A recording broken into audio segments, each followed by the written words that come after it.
¿Qué tal, jóvenes? Buenos días. Buenos días a todos.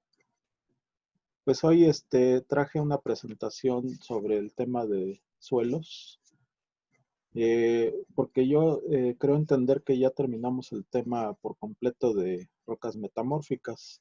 En caso de que no sea así, pues por favor me lo notifican, pero hasta donde sé, terminamos ya rocas metamórficas. Sin embargo, el tema de suelos pues, es muy importante, ¿no? En el ámbito de la ingeniería civil.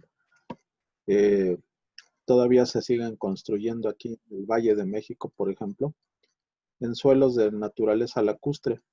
Por eso es que vamos a hacer este análisis en esta clase de los diferentes tipos de suelos. Eh, a menos que ustedes me digan que no hemos visto el tema de rocas metamórficas o que no lo hayamos terminado, pues bueno, ya me regresaría a verlo, ¿no? Pero si no es así, pues nos arrancamos con este nuevo tema. Es muy importante en el ámbito de la ingeniería civil, el tema de los suelos. Entonces, si no hubiera réplica a esto, pues vamos a iniciar con este tema, ¿no? Me traje esta presentación para poder, pues, dar a conocer los diferentes tipos de suelo según su origen y granulometría. Entendiéndose por granulometría la medición del tamaño del grano. A eso se refiere.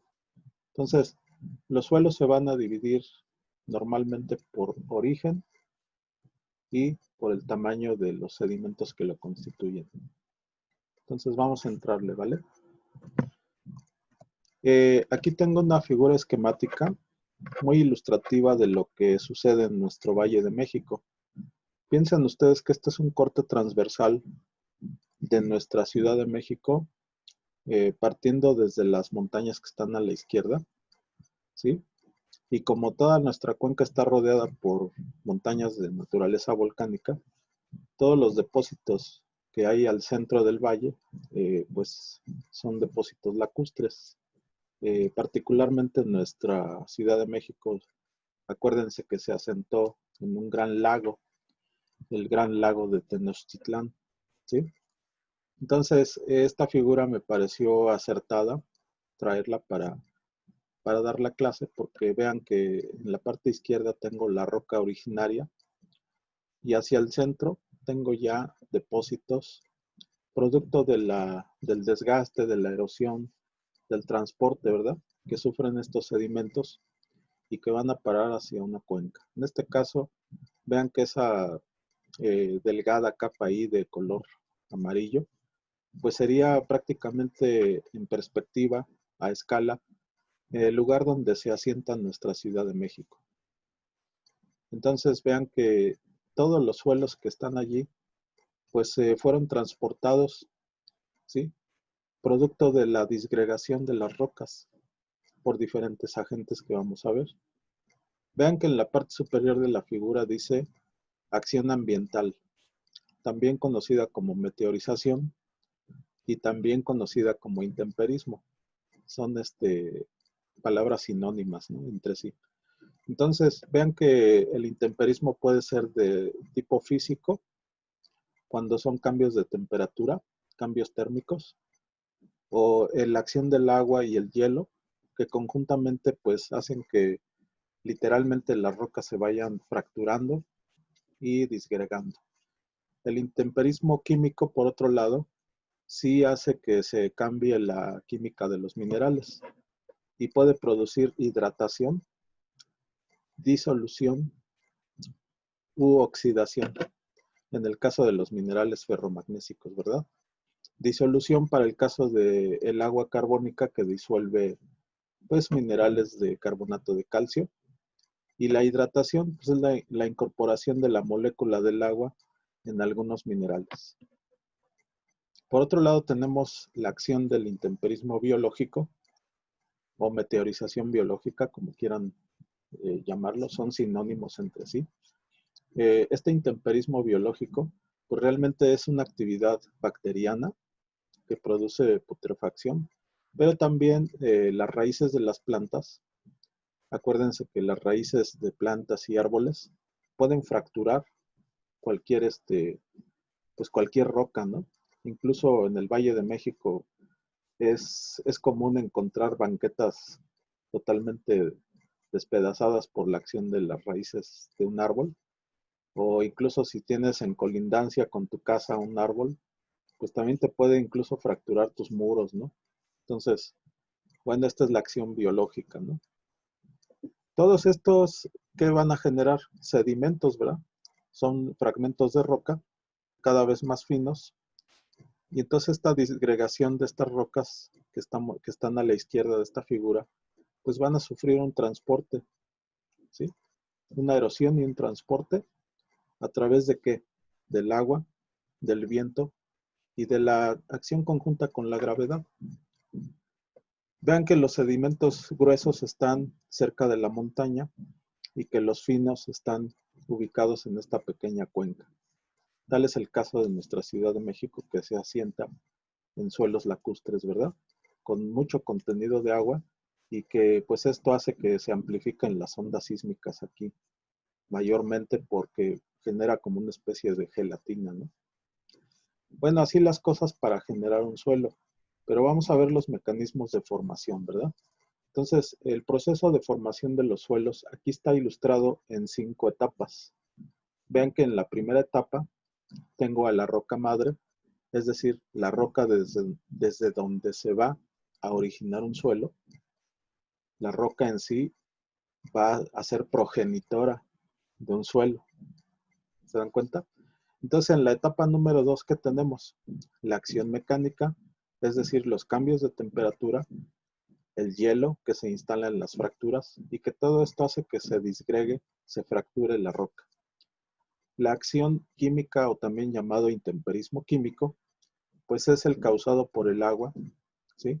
Que puede disolver sales minerales, que también puede oxidar minerales ferromagnésicos, o que bien se puede incorporar como molécula e hidratar ciertos minerales, ¿sí? Luego tenemos la acción o intemperismo biológico, es decir, de los seres vivos. Y vean que en cada una de estas etapas, en la primera pues tenemos la roca solita, ¿no? Todavía está ahí como una roca que va a dar lugar a un suelo. Pero ya en las etapas 2, 3 y 4, incluso las 5, se dan cuenta que el espesor del suelo se va haciendo cada vez mayor. ¿Por qué? Pues por la acción conjunta de las 3 acciones, de los 3 procesos de intemperismo. El intemperismo físico, como cambios de temperatura, etcétera. El intemperismo químico, que sí compromete la química de los minerales que van a constituir el suelo, sea por hidratación, sea por disolución o sea por oxidación de minerales ferromagnésicos, pues va a degradar químicamente, ¿verdad? Y les va a cambiar la composición química también a los minerales. Y luego la acción conjunta de los seres vivos y raíces de plantas, etcétera, pues van fracturando la roca, la van disgregando y se va acumulando una gruesa capa de sedimentos, ¿verdad? Arriba de la roca madre, de la roca de origen. Entonces, la acción conjunta está en la etapa 5 de todas las materias orgánicas e inorgánicas. Inorgánicas, pues de la roca, ¿no? Son minerales en sí. Acuérdense que las rocas son agregados de minerales. Y las materias orgánicas, pues todos los productos, ¿no? De descomposición. Pero no siempre es así. En alguna literatura me encontré esta otra figura que aquella era de 5 etapas, esta es de 4 etapas. Entonces vean que en la primera etapa hasta abajo dice el lecho rocoso empieza a desintegrarse. ¿A través de qué? Del intemperismo físico, químico y biológico. ¿Sale? Entonces, en la etapa número 2 ya empieza la materia orgánica que facilita la desintegración. En la etapa número 3, pues ya se forman los horizontes del suelo. Hasta abajo que tenemos el lecho rocoso, luego hay un horizonte C encima de él, que donde están todavía fragmentos de la roca madre, y luego tenemos el horizonte A hasta arriba, que son los fragmentos minerales y materia orgánica, y también el humus donde pues crece la vegetación, ¿verdad? Luego en la etapa número 4 y última, dice que el suelo desarrollado sustenta una vegetación densa. Y aquí ya están bien diferenciados varios horizontes del suelo, los tres más comunes, que son el horizonte A, el horizonte B y el horizonte C, que ya está en contacto con la roca madre. Es decir, es el lecho rocoso. Entonces, si se dan cuenta, estas 4 etapas ilustran la formación del suelo. ¿De acuerdo? Y esta formación del suelo tiene que ver con procesos de intemperismo físico, químico y biológico. Si no hubiera estas condiciones, no se podría formar ningún suelo. Tiene que haber estos procesos de intemperismo físico, químico y biológico para que se pueda generar un suelo. Y el ingeniero civil realmente descarta como material de construcción el horizonte A. ¿Por qué? Pues porque son suelos que están sustentando la vida vegetal y al ingeniero civil no le interesa construir sobre un suelo eh, orgánico. ¿Por qué? Pues porque este solamente entra en el ámbito de los agricultores, de los agrónomos, pero no un ingeniero civil, ¿verdad? Un ingeniero civil que busca el horizonte B y el horizonte C, que están en contacto un poco más con la roca, que son materiales más duros, ¿no? No se diga la roca en sí, que dio origen al suelo, que es el material, pues, estrictamente hablando, que reúne las mejores propiedades para ser un material de sustento para una obra civil. Pero entonces les digo, la capa de suelo vegetal, el horizonte A, es descapotado, es despalmado, así le conocen ustedes, ¿no? En su léxico. Vamos a despalmar todo este terreno, lo vamos a limpiar. Pues, ¿qué se llevan? Toda la materia orgánica, todos los suelos vegetales, todo lo que tenga que ver con raíces, etcétera. Eso no le sirve al ingeniero civil. Entonces, jamás un ingeniero civil va a utilizar suelos orgánicos, ¿de acuerdo? Bueno, así las cosas, pues vamos a continuar. Dentro de las clasificaciones edafológicas y edafología es la ciencia que estrictamente sí estudia el suelo. A veces los alumnos confunden que la geología estudia suelos. Pues no, con esto les quiero dar a entender eso, ¿no? La edafología sí es la ciencia que estudia el suelo. Es parte de las disciplinas que integran a la geología, pero estrictamente hablando, la edafología es la ciencia que estudia el suelo. Y entonces los edafólogos pues han hecho estas clasificaciones que llegan a más de 20. Aquí solamente estoy ilustrando unas 8, ¿verdad? Donde pongo la ilustración del leptosol, del regosol, del feosem, del calcisol que tiene pues calcio, ¿no? Carbonato de calcio, lubisol que asemeja a los limos que deja un río, vertisoles y andosoles. Entonces son clasificaciones que hacen los ingenieros agrónomos, etcétera, o los edafólogos, pero que desde luego salen del ámbito de la ingeniería civil.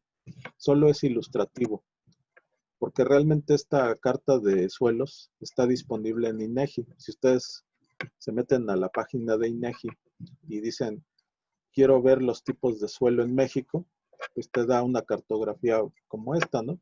En colores donde se ven hasta unas 20 clasificaciones de suelo. Imagínense, pobrecitos los edafólogos, ¿no? Cuántas clasificaciones tienen que aprenderse. Pero para fines de ingeniería civil, no. Se va a reducir a solo 2 tipos de suelo. Entonces, espero que esto les facilite la vida y que el aprendizaje para ustedes sea muchísimo más rápido, ¿no? Entonces, desde el punto de vista de la mecánica de suelos y de la ingeniería civil, ¿sí? Particularmente los suelos se dividen en suelos no cohesivos, y no cohesivos se refiere a que no se pueden adherir ni juntar las partículas, porque son partículas tan grandes como el tamaño de la grava y la arena que no logran integrarse muy bien. Entonces, están como disgregadas, de tal suerte que si tú tomas una muestra de estos suelos, se te desmorona en la mano, ¿verdad? Y se te caen todas las gravas y todas las arenas. No están juntas, no están cohesionadas. A esto se les llama friccionantes también, por las partículas tan gruesas que friccionan entre sí. Gravas y arenas es el ejemplo de estos suelos no cohesivos, también llamados friccionantes. Y por otro lado tenemos los suelos cohesivos, que estos sí, las partículas están perfectamente amarradas, juntas entre sí, ¿sí?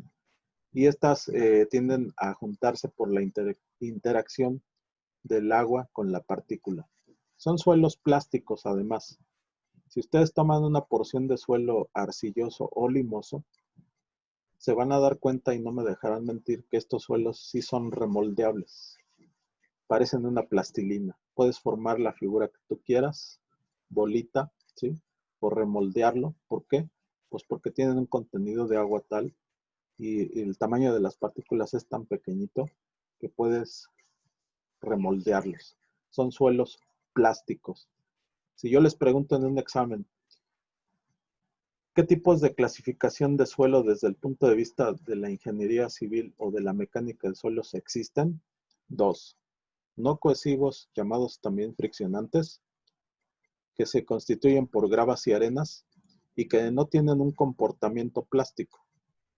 Y por el otro, suelos cohesivos, del tamaño de la arcilla y los limos, que sí tienen un comportamiento mecánico plástico, ¿sí?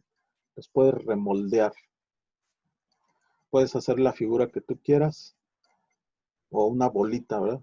Si tú quieres. ¿Y por qué se puede hacer esto? Porque es un suelo plástico. Así se le conoce en mecánica de suelos, un comportamiento plástico.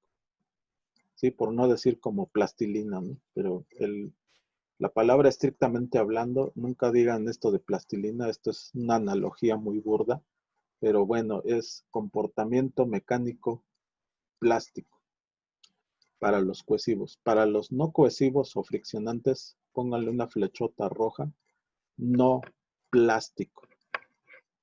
Las gravas y arenas traten ustedes de remoldearlas y más bien se van a ocasionar ahí hasta a lo mejor heridas en la piel por tratar de redondear o remoldear gravas y arenas, ¿verdad?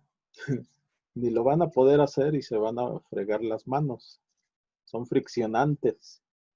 Entonces, acuérdense, los suelos no cohesivos friccionantes no son plásticos para nada, porque son del tamaño de la grava y la arena. Pero los suelos cohesivos sí, por su contenido de agua y el tamaño de la partícula que es arcilla y limo, estos sí pueden ser suelos plásticos, ¿de acuerdo? Y por último, los suelos orgánicos, que son prohibitivos para la ingeniería civil en general, ¿sí? Son suelos esponjosos, son suelos de grumos, compresibles, ejemplos la turba, etcétera, el limo orgánico, llamado muskeg. Esos son del ámbito más bien de la agricultura, ¿no? Pero jamás los va a utilizar el ingeniero civil. Estos son los que despalma, los que retira de un terreno, los que limpia para entonces encontrar un horizonte adecuado de suelo, pero que reúna las características, pues, de una masa de suelo más o menos de un comportamiento mecánico aceptable, ¿sale? Pero prohibitivos para la ingeniería civil, suelos orgánicos. Entonces vean que en comparación con un edafólogo, que se tiene que aprender 20 clasificaciones, pues para el ingeniero civil está pero súper fácil, ¿no? Solo tiene que aprenderse a lo mucho 2 tipos de suelo. No cohesivo o friccionante, comportamiento no plástico, suelo cohesivo del tamaño de la arcilla y limo, sí plástico, ¿verdad? ¿Y qué otra cosa? Y tiene mucho contenido de agua. Es todo lo que hay que aprender. Pero si aprenden esto, tienen un plus para seguir adelante, ¿no? Bueno, la estructura del suelo. Si hiciéramos un corte y lo viéramos a la lupa o al microscopio, veríamos que las partículas pues más o menos se integran de esa forma que está ilustrada allí. Pues, la mejor forma es la que se cierre todos los huecos, ¿no? Que casi no haya huecos grandes, sino que se integren como producto de alguna compresión, pues ya se agrupan mejor, ¿verdad? Todas las partículas y dejan menos huecos, menos poros. Entonces, la definición de la estructura de un suelo es que es la distribución y ordenamiento geométrico de las partículas que lo constituyen, que pueden ser granos minerales, el aire y el agua, ¿verdad? También están presentes. Por estructura, también se les conoce a estos suelos como transportados o residuales. Transportados cuando el agente de transporte, pues como por ejemplo este río, pues transporta todos los sedimentos, ¿verdad? Pero va dejando también algunas capas ahí, ¿no? Por donde pasa el río. Y estos suelos se les conoce como suelos fluviales, que corresponden a todos los ríos, ¿verdad? Pero hay otros tipos de suelo, ¿no? Como el caso de aquellos que transporta el viento, entonces son suelos eólicos. Hay otros que son de lacustres, son suelos lacustres, como es el caso de nuestro Valle de México, que son acarreados por todas las corrientes fluviales, pero los depositan en un lago. Entonces es el caso de nuestra Ciudad de México. Los suelos aluviales que están cerca de la cabecera de las montañas, como un abanico aluvial. Y por último, los suelos glaciares, en caso de que tuviéramos algún glaciar acá, que pues no es el caso de México, ¿no? Salvo las altas montañas. Pero estos más bien glaciares están en países nórdicos, o que en regiones muy heladas, ¿no? Del planeta. Bueno, aquí están las fases del suelo. Las fases del suelo, pues son las partículas que constituyen al suelo. Entonces, si hiciéramos un zoom, veríamos esto, ¿no? El suelo seco en climas áridos, pues todas las partículas están en seco, o sea, lo más que hay entre ellas es aire, es un suelo seco. Pero hay suelos poco saturados o no saturados, o parcialmente saturados también se les conoce, que tienen un poco de aire, pero también tienen agua. Y ya del extremo inferior dice que son suelos saturados, aquellos en que los poros están rellenos o llenos de agua por completo. ¿Se dan cuenta? Entonces, las fases del suelo son una fase sólida que comprende principalmente los minerales formados por compuestos relacionados con la litosfera, pues como pueden ser la sílice, la arena, la arcilla, la greda, la cal, los minerales ferromagnésicos, etcétera, ¿no? También incluye al humus, o sea, es la fase sólida, ¿no? Pero también en el suelo hay una fase líquida que puede comprender el agua de la hidrosfera que se filtra por entre las partículas del suelo. Y por último, una fase gaseosa que tiene una composición similar a la del aire que respiramos, aunque con mayor proporción de dióxido de carbono. Entonces, cuando el suelo es muy húmedo, los espacios de aire disminuyen al llenarse de agua. ¿Vale? Entonces, esas son las fases del suelo. Y aquí tenemos un corte esquemático de los diferentes horizontes del suelo.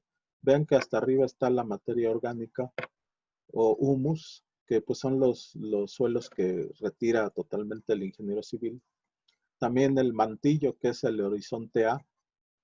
Este horizonte A, también llamado mantillo, también lo despalma el ingeniero civil. No le sirve para empezar a construir, ¿verdad? Entonces, la limpieza del terreno se lleva todos estos materiales orgánicos, suelos orgánicos y también el horizonte A, donde están todas las raíces de las plantas, etcétera. Son suelos orgánicos, estos no sirven para la ingeniería civil. Pero los que sí sirven, pues en la capa intermedia, el horizonte B y el horizonte C, que es la roca madre, donde están algunos fragmentos de la roca que dio origen a este suelo. Y por último, hasta abajo el lecho rocoso, que pues realmente esencialmente esta roca, pues es el material de más alta calidad para la construcción. O sea, cualquier roca tiene una capacidad de carga suficiente para sostener cualquier obra civil. Entonces, naturalmente, siempre se buscarán lechos que tengan poca deformación, como esos suelos granulares, o la roca en sí, ¿vale? Bueno, vamos a ver los tamaños, también llamado granulometría, es decir, la medida del tamaño de los granos. Entonces, en laboratorio se hacen unos ensayos de granulometría, así se les conoce. Y vean que en la figurita aparecen una serie de charolitas que tienen abajo un sedazo, una malla de diferentes tamaños. Hay desde las gruesas que todavía alcanzas a ver así entre mis dedos, pero hay otras más finitas, ¿no? A medida que te vas yendo hacia abajo, hasta llegar al tamiz más fino, la malla número 200. Entonces, este tipo de ensayo tiene por objeto determinar los diferentes tipos de partículas que tiene un suelo y obtener la cantidad, ¿no? Expresada en tanto por ciento que pasan en los diferentes tamices, ¿sí? Hasta llegar al tamiz número 200, la malla que se conoce como el tamiz o malla número 200. Esta pues ya te puede separar la fase más fina, que es la arcilla, ¿sí? En la más gruesa, que es decir, la de 2 pulgadas, esa pues quedan los fragmentos más grandes, ¿verdad? ¿Qué retiene? Pues todos los peñascos, las guijas, los guijarros. Luego se va separando a medida que vas disminuyendo el enrejado, ¿verdad? De la malla, pues van pasando ya menos partículas hasta llegar hasta la más fina, que es la malla número 200, ¿sale? Y entonces aquí, como si fuera el plato que te dan en las fiestas, esos platos que tienen la sopa, el guisado, el postre, todo, pues hagan de cuenta aquí, están separados todas las fases del suelo. Vean que hay guijarros, luego hay gravas, luego hay arenas, arenas gruesas, medias, finas, limos y arcillas. Están todos, ¿verdad? Todos los que se pueden separar de un suelo. Entonces vean que mientras, ¿cómo se le conoce a un suelo? Pues a un suelo se le conoce como aquella materia que puede disgregarse mecánicamente, ¿sí? A través del agua, ¿no? O sea, puedes separar todas las partículas. Todos estos son sedimentos y van a constituir, si se amalgaman, si se cementan, si se litifican, pues podrían constituir una roca sedimentaria como las que vimos. Pero mientras eso no ocurra, son sedimentos, ¿sale? Son suelos. Entonces son suelos de naturalezas diferentes, ¿verdad? Por el tamaño del grano, puedes tener gravas y arenas, puedes tener arcillas y limos, y cada uno tiene un comportamiento plástico o no plástico, ¿de acuerdo? Esta tablita que yo les pedí que pues la obtuvieran de internet, que la copiaran, que la fotografiaran, que la descargaran de internet y la pegaran en su libreta, pues es para toda la vida, ¿no? Se podría decir. Porque aquí están separados los sedimentos por tamaños, desde las gravas, que tienen partículas de 1 pulgada o más, hasta pasando por arenas, limos y arcillas hasta abajo. Y estas te pueden constituir rocas en el caso de que se lleguen a cementar, a litificar, pues ya te constituyen una roca, dependiendo del tamaño del grano, ¿sale? Mientras eso no ocurra, son sedimentos sueltos, ¿vale?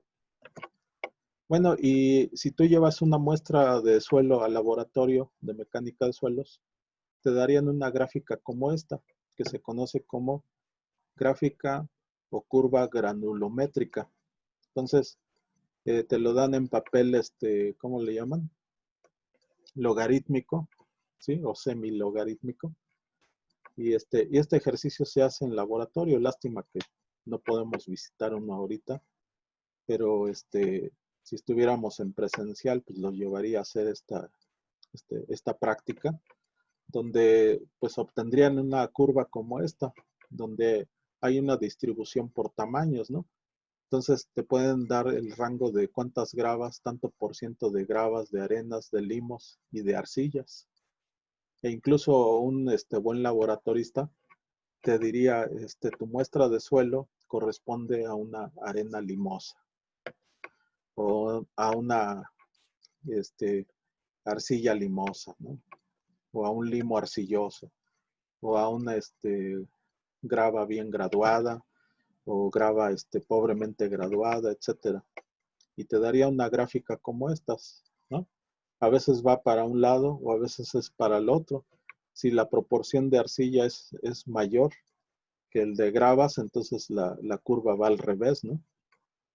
Los porcentajes pueden cambiar dependiendo la región, dependiendo la muestra de suelo de dónde sea, de qué lugar sea. Esta curva puede cambiar, ¿verdad? Literalmente. Literalmente puede cambiar de como su espejo, hagan de cuenta. No siempre es así, pero bueno, obtiene los diferentes porcentajes medidos en laboratorio, ¿sale? Y granulometrías, pues también hay tablas disponibles como esta y como las que les dije que descargaran en sus cuadernos, pues con el fin de que se vayan familiarizando con esto, que van a verlo con mayor detalle en mecánica de suelos, ahora que lleven esas materias en su plan de estudios, ¿no? Vean que está dividido desde arenas muy gruesas, pasando por arenas gruesas, arenas medianas, finas, muy finas, limos y arcillas, que la arcilla es la fase del suelo más fina, ¿no? La partícula más chiquita. Bueno, así las cosas. Y bueno, esta otra tabla está disponible también en la red. Si ustedes ponen clasificación de suelos del Sistema Unificado de Clasificación de Suelos, SUCS, la sigla SUCS, les daría una tabla como esta. ¿Sale? ¿Que a qué corresponde? Pues a un léxico en inglés, porque los que hicieron esta clasificación pues fueron los gringos, ¿no? Entonces hay léxico en inglés que es GW, que es G de grave, de grava, y W de well, well así de bien, grava bien que, pues bien graduada, ¿no? Bien, bien, una grava bien, bien clasificada, bien, ¿no? Bien identificada. Luego el GP, pues es una grava pobremente graduada, es decir, tiene partículas de diferente tamaño, no está muy uniforme, a eso se refiere. Luego el GH, pues que es una grava limosa. El GC, pues es una grava arcillosa. S de sand, sand de arena, sand. SW, pues es una arena bien, bien graduada, ¿no? ¿Sí? El SP es sand poor, arena pobremente graduada, ¿no? El SH, que es una arena limosa. El SC, que pues es una arena arcillosa. Y de ahí se va hasta abajo la tabla que dice ML, que es un limo inorgánico. El CL, que es una arcilla inorgánica. El, el OL, que es un limo orgánico. El MH, que es un limo inorgánico. El CH, que es una arcilla inorgánica de alta plasticidad. El OH, que es una arcilla orgánica. Y el PT, que por último es una turba y que corresponde como a ambientes de pantano, ¿no? Entonces cada una tiene sus propiedades, tiene pues criterios de laboratorio, ¿no? Cada una tiene propiedades índice y propiedades, ¿verdad? Mecánicas. Todas estas se han sometido a pruebas de laboratorio y dan diferentes resultados, diferentes cosas. Pero en fin, Y este es un condensado de esa misma tabla, como sacándole un zoom. Entonces, esto yo los invito a que si pueden descargarlo de la internet, desde luego yo compartiré un PDF con esta información relevante para todos ustedes. Bueno, en este momento quiero pasar a un tema pues práctico, porque acuérdense que como ingenieros pues nos interesa ¿qué nos interesaría? Evaluar, calcular cosas, ¿no? Entonces quiero pasar ahora a este ejemplo de cómo calcular un empuje activo de un suelo. Entonces, vean que como datos tengo estos parámetros, ¿no? Estos pocos parámetros. Aquí dice que el phi es de 20 grados. Ustedes preguntarán, bueno, ¿y ese phi qué es? Ah, bueno, es un parámetro que obtienes en el laboratorio de mecánica de suelos que te da el ángulo de fricción interna de las partículas. Luego tengo un NFI, si se dan cuenta, que se calcula como la tangente al cuadrado de 45 grados más phi entre 2. Entonces, si ustedes sustituyen ese phi que les dio el laboratorio en esta expresión, phi entre 2 es igual a 10 grados, ¿verdad? 20 entre 2 es igual a 10, más los 45, 45 más 10 son 55. El NFI lo calcularían como tangente al cuadrado de 55 grados, ¿sale? Y luego les dan la cohesión. La cohesión es, acuérdense, la propiedad de que las partículas estén bien integradas, bien juntas, bien amarradas, ¿no? Y eso te lo da una prueba de laboratorio. Y entonces te dice que la cohesión es de 3.65 toneladas por metro cuadrado. Y la altura de la excavación, porque aquí tengo una figurita, pues para que ustedes vean esto, ¿no? Aquí está la figura. Pues traté de hacerla, ¿no? En computadora y no me quedó pues muy bien, pero bueno, traté de hacer el esfuerzo. Vean que tengo del lado izquierdo un muro, traté de hacer un muro de contención. Ese muro pues está exactamente como contención del suelo. El empuje activo es una fuerza resultante, ¿verdad? Que dice ahí empuje activo, EA. Ese empuje activo es el suelo que va a tender a recargarse contra el muro, ¿verdad? ¿Con cuántas toneladas por metro? Es algo que pueden calcular con una expresión de Rankine. Rankine es ese autor en la literatura geotécnica que pues nos dejó ese legado, su expresión para poder calcular un empuje activo. Y la altura de la excavación, vean que es h igual a 4.5 metros. Entonces este es un ejercicio que yo les dejé en plataforma. Se meten a Google Classroom con su clave y con estos parámetros ustedes me calcularían el empuje activo del suelo considerando estos datos más la expresión de Rankine. Y ustedes van a decir, bueno, pues sí, ahí está la figura y ahí están algunos datos. Pero ¿qué nos falta? Pues aprender cómo se calcula, ¿no? Entonces, para eso tengo un video pequeñito de unos 8 minutitos de duración que les podría servir y les va a servir para poder resolver su tarea. Entonces, es el plan con maña, ¿no?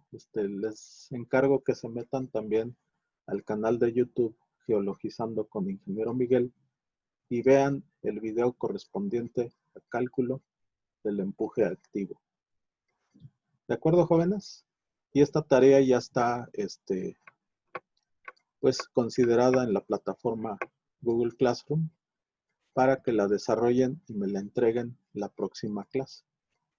¿De acuerdo? Entonces, sería todo por el momento que yo quiero compartir.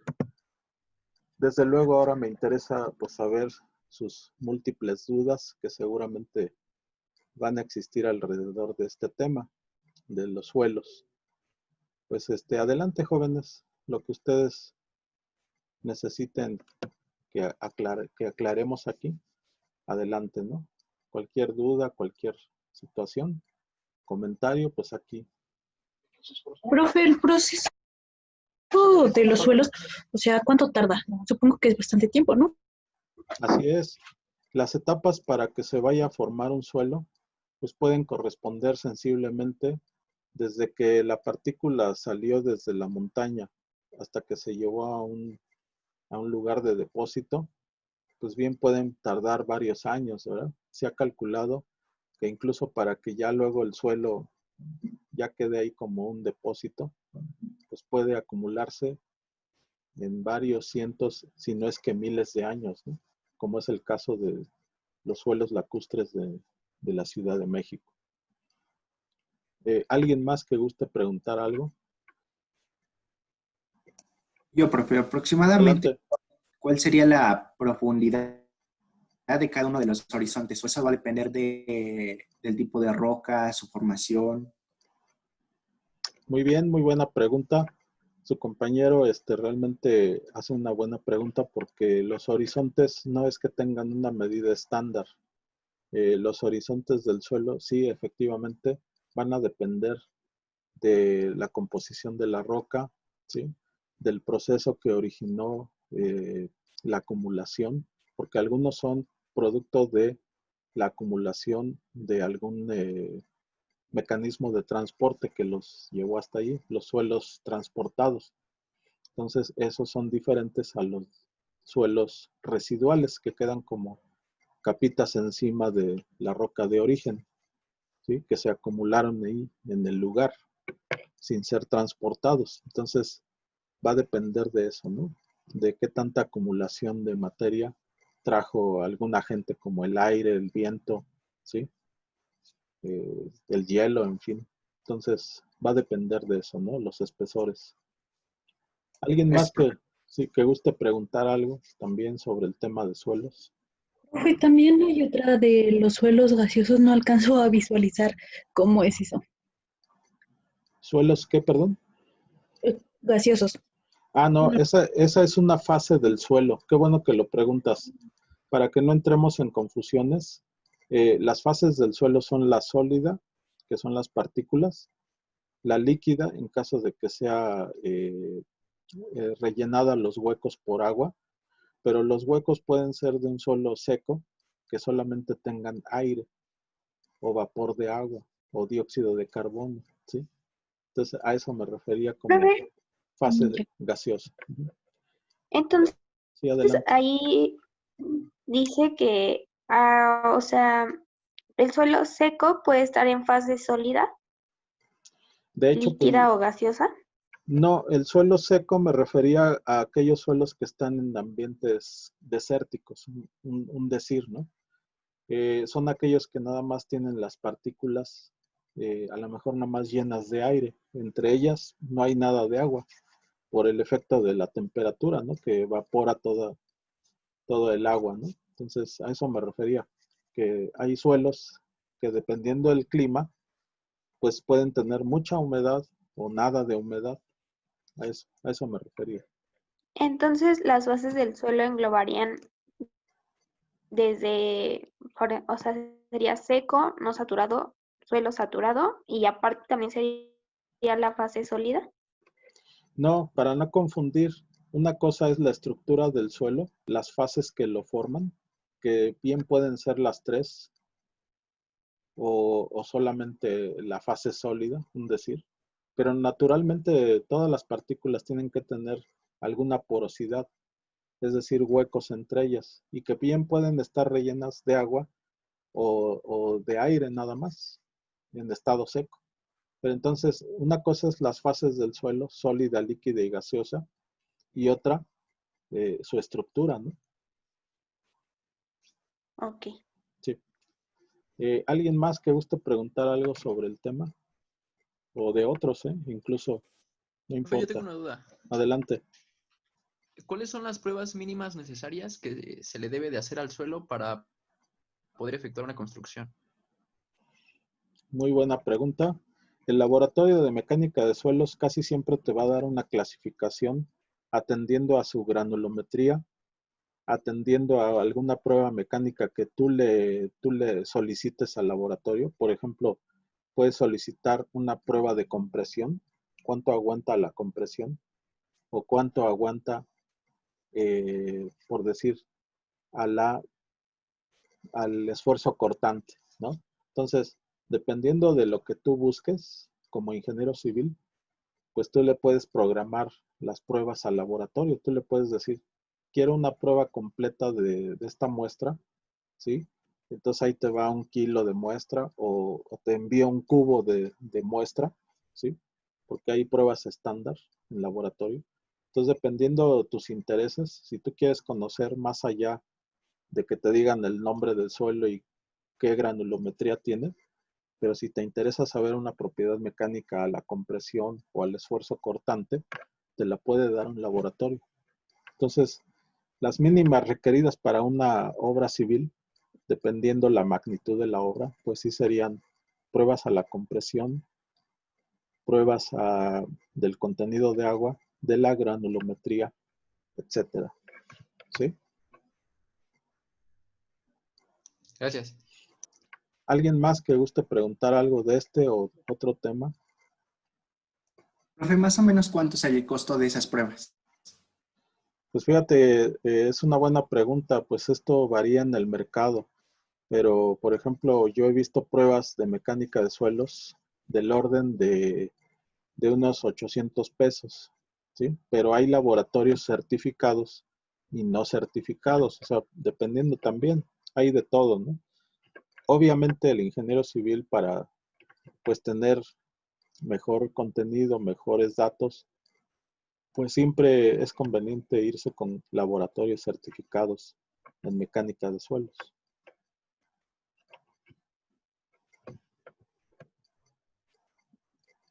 ¿Alguien más que guste preguntar sobre este tema o temas anteriores? Bienvenido. Profe, Sí, adelante. con lo de granulometría, ¿cuál es la mínima que debe tener un suelo o cuál debe ser pues, para que sea apta para construir? Es buena pregunta. Fíjate que dependiendo del comportamiento mecánico, porque acuérdense que la fase de grava y arena no es plástica. Entonces el ingeniero civil realmente busca este tipo de suelos. ¿Por qué? Porque son indeformables, ¿sí? Pensemos así, que tienen menor deformabilidad, así se le nombraría la prueba esa, ¿no? Es decir, mecánicamente hablando, no sufren deformación o es mínima la deformación al esfuerzo compresivo, por ejemplo. Entonces, los suelos friccionantes reúnen esa característica. Particularmente en el Valle de México, el ingeniero civil busca la capa dura. ¿Y a qué se refiere esa capa dura? A suelos friccionantes, ¿sí? ¿Constituidos de qué? De gravas, de arenas, etcétera. Obviamente no son descartables los suelos plásticos, porque todavía se sigue construyendo en ellos en nuestro centro del Valle de México. Acuérdense que nuestros suelos tienen mucho contenido de agua, son suelos plásticos, compresibles, y todavía se animan a hacer construcciones ahí profundas a través de cajones de cimentación flotantes.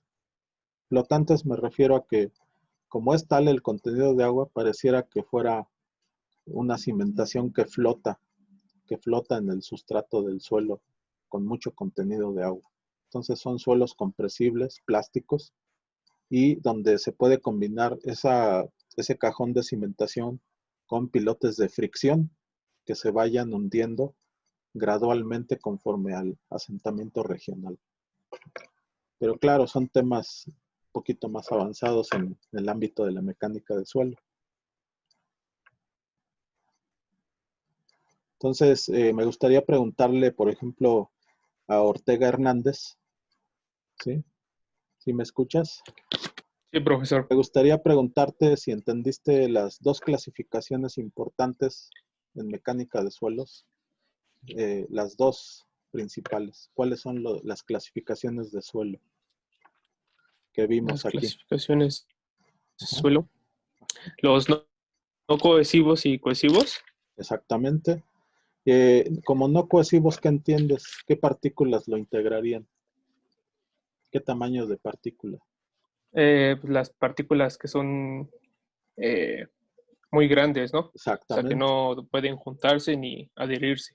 Bueno, exactamente, ya noté aquí que son las gravas y arenas. exactamente. Bien contestado. Y a ver si nos ayuda David Gómez con los suelos cohesivos. Estos de qué se constituyen y qué Sí, profe. comportamiento tienen. Ujú. Bueno, son partículas muy pequeñas. Muy bien, Pues se puede decir que son suelos plásticos que se pueden adherir con exactamente. facilidad. Ujú. Son arcillas o limos. Exactamente, muy bien contestado. Por otro lado, Karen Barajas, a ver si nos ayuda también. Particularmente tú, ¿con qué tipo de suelos trabajarías como ingeniera civil? ¿Qué buscarías? ¿Que tengan deformación o que casi no tengan deformación? Pues yo creo que casi no tuvieran deformaciones. Muy bien. Entonces, ¿qué tipo de suelo utilizarías según las clasificaciones de mecánica de Mm, suelos? Los no cohesivos. Muy bien. También llamados friccionantes, ¿verdad? muy bien contestado. Pues veo que en general todo el grupo estuvo atento a la plática, a la clase, y me da gusto porque realmente esto es un tema muy fundamental en su carrera. Si entienden esto, pues ya la hicieron, ¿sí? Y pueden continuar fácilmente aprendiendo más cosas. Pero si no entienden estos pequeños o básicos conceptos, es más difícil que puedan entrar al tema más avanzado, ¿no? Alguien que quiera preguntar algo más. Luis Rodríguez, no sé si tenías alguna pregunta más por hacer.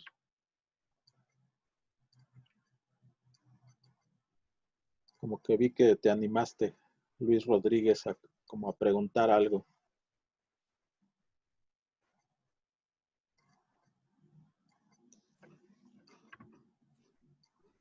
Eh, bueno, a ver, dime, sí, adelante. Sí, como que sí te animas y no. A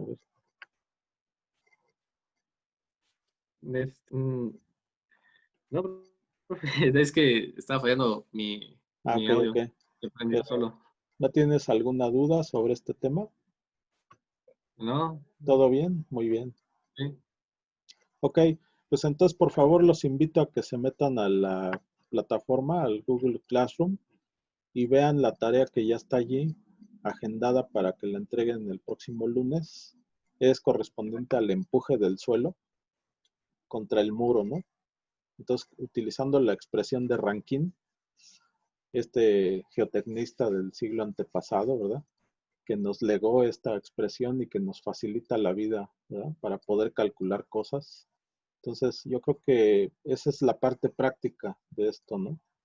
La teórica, ok, ya la vimos, pero la práctica es que ustedes, también sean capaces de evaluar un empuje activo y entender qué es lo que, ¿no?